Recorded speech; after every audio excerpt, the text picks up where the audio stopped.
new satellite images, and one of them is on your screen right now. And this is Iran, and you can see that there's earth-moving equipment there digging, and they are digging for missile launchers trapped underground amid the ceasefire, is our understanding from these images. Front-end loaders can be seen scooping up the rubble from blocked tunnels. Now, keep in mind the context here, right? Yes, you're technically in the middle of a ceasefire, and it's significant that they're digging out the launchers, but also this context, which is the most recent U.S. intelligence assessment that we have, found that about half of Iran's missile launchers were still intact after a month of fighting. So even as the president of the United States says that the war is over, the U.S. has won, that reality, of course, is important. And many of those launchers may have been buried underground, not necessarily on purpose, but by U.S. and Israeli strikes on tunnel entrances, hence the front loaders digging those out. So Kareem Sajapur is here with me.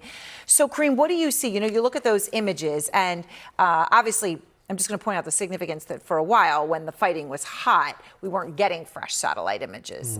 Now we are looking at these. You do see the front-loading equipment by those tunnel entrances, and we know the intelligence about the missile launchers. So what's the significance of Iran doing this right now? So we're in this strange situation, Aaron, in that we've had this war which has been militarily devastating for Iran. Yet at the same time, we've had the most senior level contacts between America and Iran since the 1979 revolution. And when I speak to both parties, both folks in Tehran and here, it's clear that they much prefer to do a deal. I don't think anyone really wants to go back to war. That doesn't mean we're not going to go back to war, but I think there's a sense now that the momentum could be shifting more towards a transfer from hot conflict to cold conflict. Iran is digging for missile launchers. There's satellite imagery showing front-end loaders seen digging rubble, digging up rubble, digging through rubble from those tunnels that had been struck and blocked by U.S. and Israeli forces. Is that to be expected, in your view, in the midst of a ceasefire, or does that indicate something else? I think we really learned two different things from this activity by the regime.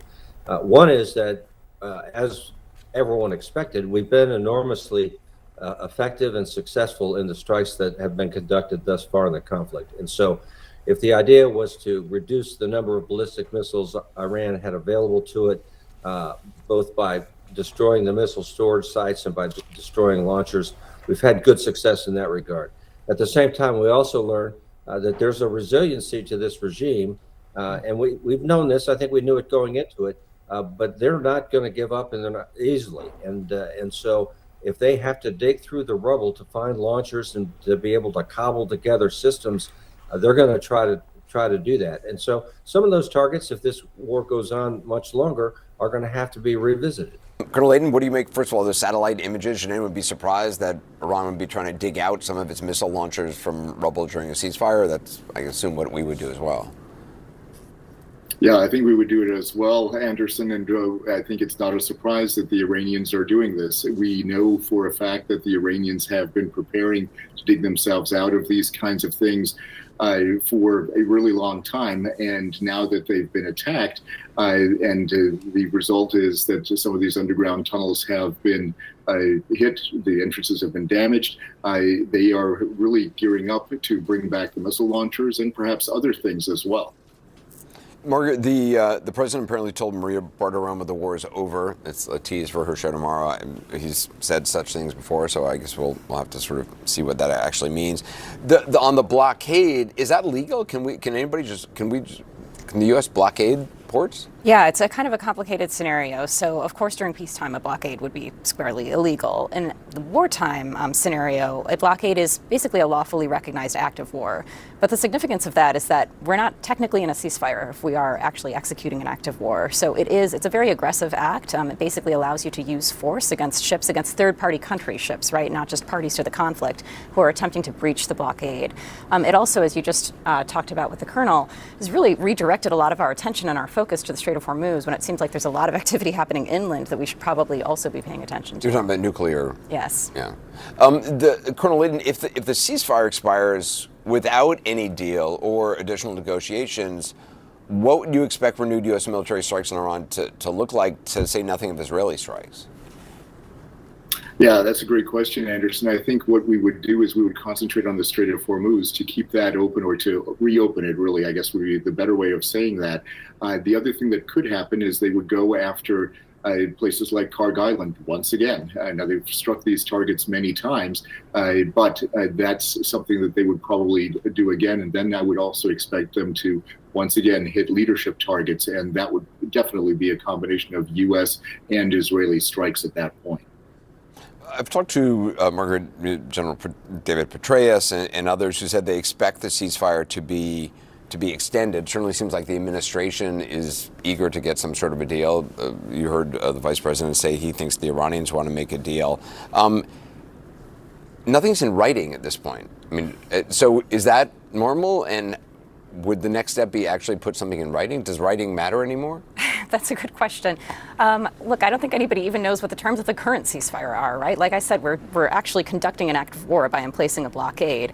It's not clear that Israel agrees to any of the terms, that Iran understands any of the terms. So when you think about how long it took for the JCPOA to get nailed down, that was like over a year. I think it was 18 months. And now we're talking about just like slapdashing some agreement together in a couple weekends in Pakistan. You definitely want something in writing, if only to prevent what happened last time during the first. There are going to be some people who listen to this and hear that and say, oh, well, look, this isn't how the president makes deals. And yes, you can do it the antiquated, slow way of like fine points on everything. But this is a new way of doing it. Yeah, well, it's a new way with pretty significant consequences. We've seen 13 service members killed, a global economic crisis. So certainly there are many ways to do it, but some of them are more efficient than others.